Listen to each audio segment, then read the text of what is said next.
Pemirsa, kurang dari 100 hari menuju pemilu Amerika Serikat, kampanye Capres Partai Republik Donald Trump dan kandidat Capres Partai Demokrat Kamala Harris terus memanas.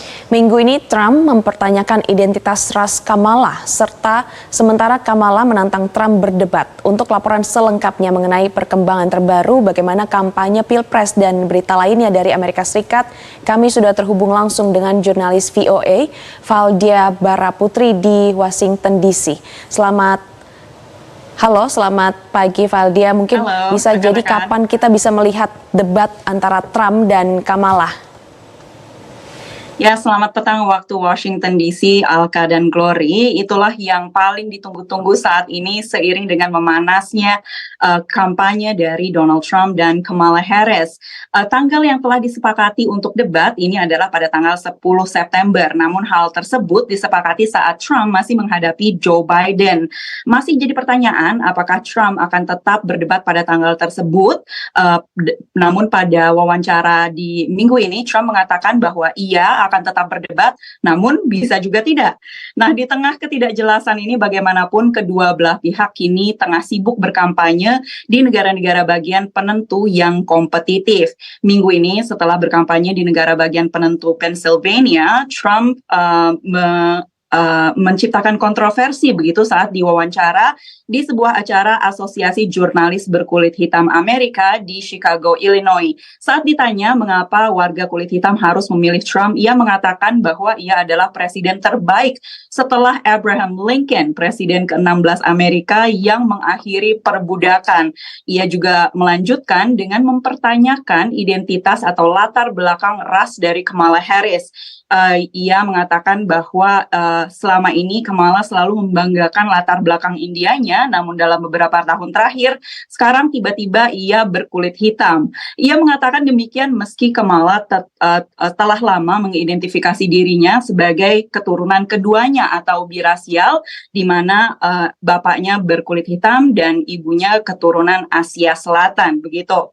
Sementara itu, menurut polling terbaru dari Bloomberg News dan Morning Consult, setelah menjadi kandidat kuat sebagai capres dari Partai Demokrat, Kamala terus mengejar Trump dalam segi poin di negara-negara bagian penentu, di 7 negara bagian lebih tepatnya, di tempat-tempat yang memiliki pemilih yang belum memutuskan atau belum mempunyai keputusan siapa yang akan mereka pilih.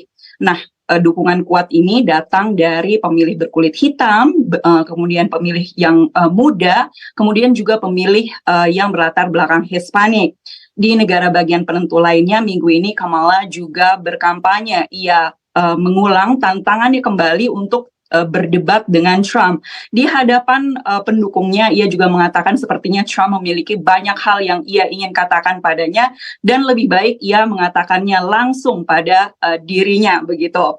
Tim kampanye Kamala juga menuding Trump takut menghadapi Kamala dalam debat.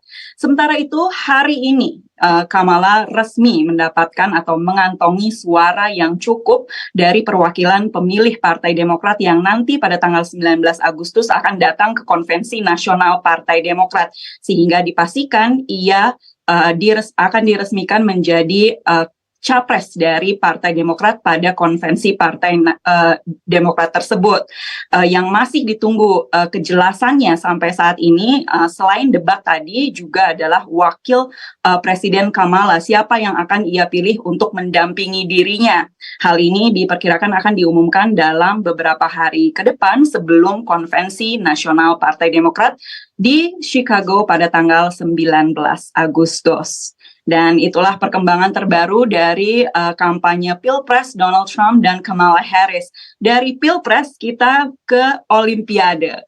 Nah, demam Olimpiade ini juga melanda Amerika Serikat tentunya, dengan banyaknya atlet-atlet Amerika Serikat yang dijagokan di cabur-cabur populer seperti renang, lari, dan juga tentunya senam. Seperti apa demam Olimpiade di Amerika Serikat? Kita simak laporan dari jurnalis VOA Nova Purwadi. Tak bisa ke Paris guna menyaksikan langsung Olimpiade musim panas, warga lansia di Los Angeles, negara bagian California, menggelar Olimpiade tiruan sendiri. Penghuni berbagai panti lansia setempat berkompetisi dalam sejumlah pertandingan, termasuk lari,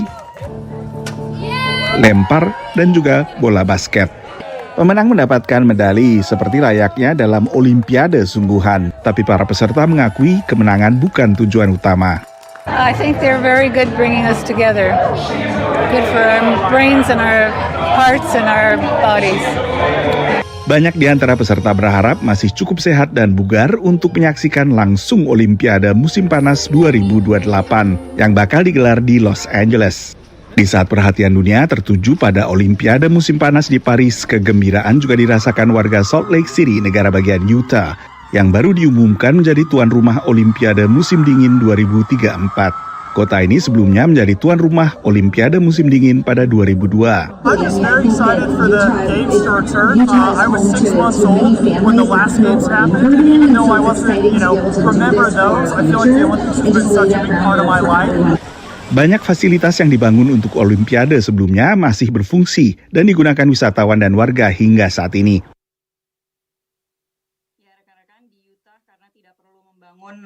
Fasilitas Olimpiade lagi di sana sehingga pemerintah setempat akan fokus pada revitalisasi kawasan kota begitu. Dan itulah berita-berita dari Amerika Serikat. Kita kembali ke studio di Jakarta.